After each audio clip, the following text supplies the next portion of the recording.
If you haven't done enough research on Abraham Lincoln, you really have no business speaking his words.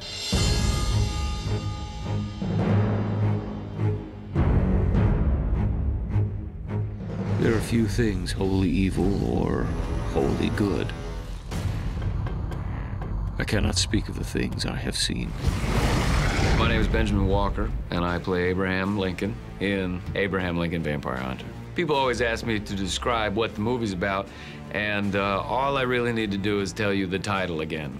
It's about Abraham Lincoln hunting vampires. It's 80 miles from here to Gettysburg.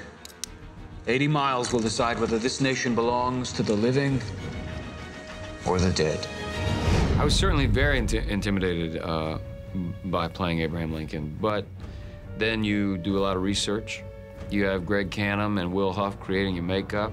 You have Timor directing. You have Tim Burton producing. You have an amazing cast around you. You show up on the day, and it really gives you confidence to have that kind of team around you. Ours is the cause, the noble cause of freedom.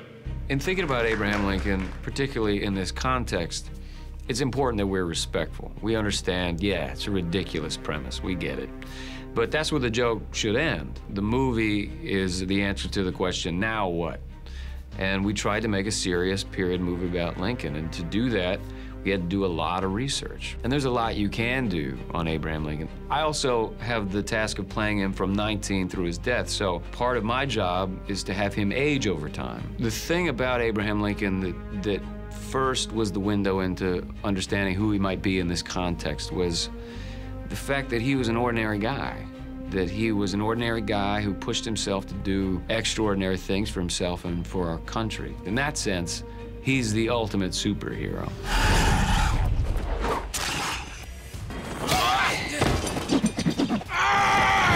The fight training was actually pretty intensive. I had to lose 30 pounds, and I went down to New Orleans, and I broke a lot of lamps in hotel rooms practicing with that thing, and hit a lot of stunt guys in the head, but practice makes perfect.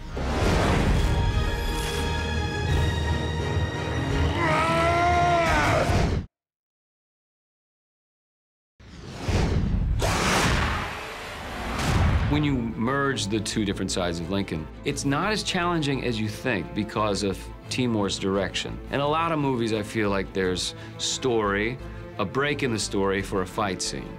But Timor was not interested in that. Every fight scene has to be another forwarding of the story, another illumination of who these people are and how they would react in this environment. Timor was insistent that it be unique to this movie and unique to Lincoln. It's not only original, it is kind of a metaphor for who he was, simultaneously graceful and very violent.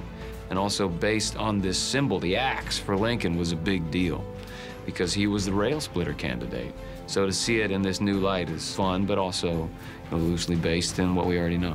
So tell me, Mr. Lincoln, what do you hate? I hate that my mother was taken away. The difference between pulling things from what you learn about Lincoln and things from your own life are that you have to have that kind of well of your own experience, and you have to have a lot of research. So I always start with research, at least in this context I did.